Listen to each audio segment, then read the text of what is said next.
Dihiasi alam manusiawi dengan cinta sebagai rahmatnya, agar dapat hidup berkasih sayang laki-laki dan perempuan, agar dapat mengembangkan keturunan demi penerus perjuangan.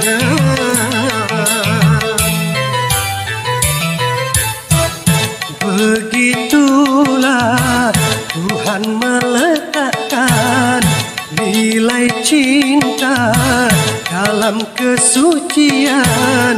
Jadi janganlah kau menyalahgunakan sebagai pemuas nafsu setan.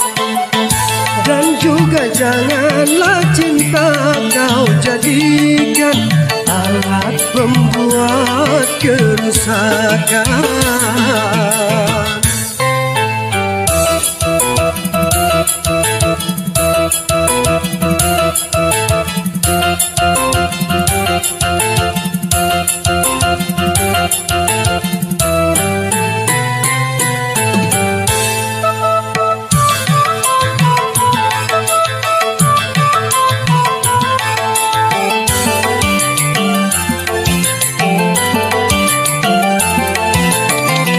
Bila datang rasa cinta, hati-hati dan waspada, jaga, pelihara serta kuasailah,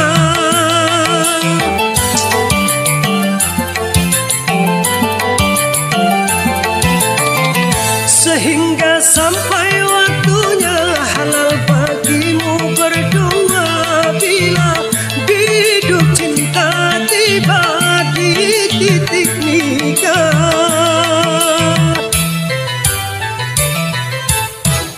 banyak sudah tunas-tunas muda berguguran sebelum berkembang, korban dari nafsu birahi durjana yang mengatasnamakan cinta. Janganlah kau nodai cinta-cinta yang memang suci dan mulia.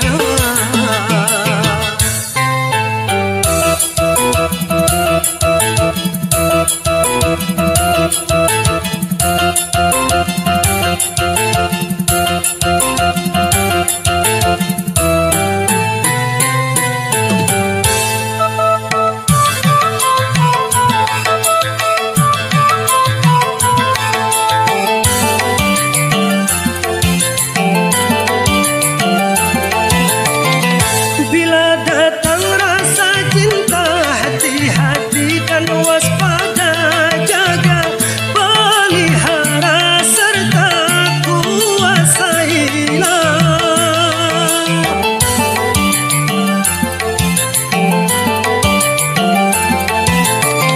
sehingga sampai waktunya halal bagimu berdua.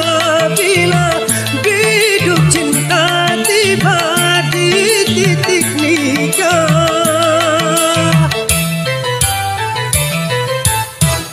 banyak sudah tunas-tunas muda berguguran sebelum berkembang, korban dari nafsu birahi durjana yang mengatasnamakan cinta.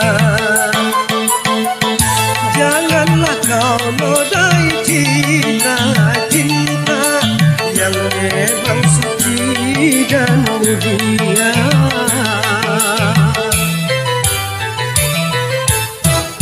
Dihiasi alam manusiawi dengan cinta sebagai rahmatnya,